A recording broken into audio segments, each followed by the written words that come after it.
Alors CDC Habitat, nous sommes un opérateur global de l'habitat d'intérêt public.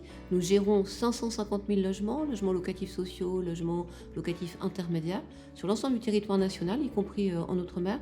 Et nous sommes aussi un gros producteur de logements, puisque nous produisons de l'ordre de 20 000 nouveaux logements par an. Donc nous avons vraiment deux gros enjeux dans la transition écologique. D'une part, la décarbonation du parc existant, et puis deuxième enjeu, ce sont les nouveaux modes de production pour tenir compte de l'objectif de désimperméabilisation des sols. Donc il faut continuer à produire du logement, mais en artificialisant moins les sols. Aujourd'hui, nous, on s'est quand même engagé de manière très déterminée sur la stratégie nationale bas carbone.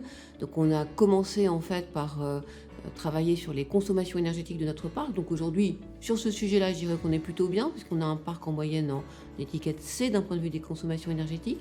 Mais on a un deuxième enjeu qui est la réduction des émissions de gaz à effet de serre de notre parc existant, puisque nous sommes un bailleur important, mais notre parc est chauffé à 60% au gaz. Donc on a cet enjeu d'accélérer le recours aux énergies renouvelables, par exemple en raccordant notre parc existant à des réseaux de chaleur urbains. On a identifié par exemple 15 000 logements qu'on peut raccorder en Île-de-France à ces réseaux de chaleur urbains, mais ça peut être aussi de la géothermie, ça peut être du photovoltaïque. Et puis de prendre en considération beaucoup plus aussi, quand on fait des réhabilitations sur le parc existant, le confort d'été. Ça veut dire créer des îlots de fraîcheur. Voilà, c'est un enjeu aussi pour nous important. On expérimente aussi, vous savez, les peintures réfléchissantes, voilà, sur les toits pour évacuer cette chaleur d'été. Voilà quelques exemples. Et ensuite, nous, on a un gros sujet aussi, c'est la production de logements, puisqu'on voit bien qu'on va devoir produire différemment. Et donc, on a cette conviction qu'en fait, une partie de notre production de logements demain, et de plus en plus importante, se fera par du recyclage foncier, de la reconversion de friches. Donc, aujourd'hui, ça veut dire que c'est aussi plus compliqué, puisqu'il faut porter un foncier, il faut dépolluer, il faut éventuellement avoir une modification du plan local de l'urbanisme pour pouvoir produire ces nouveaux quartiers de ville qu'on souhaite tous à la fois désirables, mais aussi sobres, résilients et durables. Donc aujourd'hui, on est parti sur cette orientation-là, puisque je peux prendre un exemple, par exemple sur une zone près d'Orly, qui est d'ailleurs sur la ville d'Orly, Orly-Thiers, qui était une ancienne zone de logistique, 14 hectares complètement imperméabilisés. Et là, on va créer un quartier de ville en redonnant la moitié des hectares à la nature, c'est à peu près 7-8 hectares qu'on va redonner à la nature. Et puis à côté de ça, on va construire des logements, des équipements.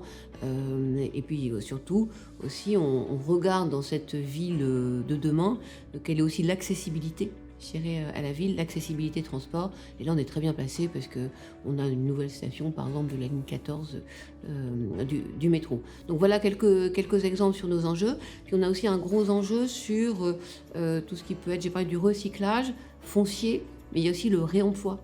Donc le réemploi des matériaux. Aujourd'hui, on commence à le faire de plus en plus sur les réhabilitations. Mais on le fait aussi, sur la construction nouvelle. Et puis bien sûr aussi l'utilisation des écomatériaux.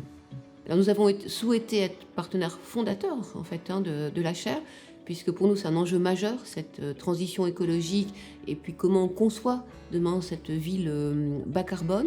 On voit bien qu'il y a une multitude d'acteurs pour arriver à cette ville bas carbone. Nous allons être sur l'habitat et le logement, mais il y a bien d'autres composantes pour faire vivre un quartier. Et donc l'ambition de cette chaire qui prend aussi comme axe l'économie. Aujourd'hui, on voit bien, nous, dans ce qu'on fait, on s'interroge sur la valeur de l'actif vert. Aujourd'hui, on n'a pas l'impression qu'on donne une valeur supplémentaire à cet actif vert, alors qu'on en a besoin. Voilà, donc toute question que la chaire pourrait aborder. Et puis aussi, un rôle fondamental pour nous de la chaire, c'est la formation. Voilà, le fait que cette chaire soit ancrée avec l'école des ponts, l'école d'architectes Malaquais, pour nous, c'est aussi nos futurs collaborateurs. Et on a besoin, effectivement, qu'ils soient formés à cette nouvelle approche pour faire une ville bas carbone, mais cette nouvelle approche aussi qui doit intégrer cette dimension économique. Et ce que je trouve intéressant, effectivement, dans la chaire, c'est cette approche de création d'aborder toute la chaîne de valeur et comment on va créer de la valeur, finalement, avec cette approche différente. Et puis cette interaction qu'on va avoir au sein de la chaire avec les différentes parties prenantes de cette conception de la ville de demain, sans oublier l'aspect aussi recherche, innovation, qui nous sera très utile aux conceptions qu'on va porter, mais on ne les porte pas seuls. On les porte avec les collectivités en premier lieu, et puis on les porte avec, toute la chaîne de l'acte de concevoir et de construire ces quartiers de demain que nous souhaitons mixtes d'un point de vue logement, sobre et puis durable.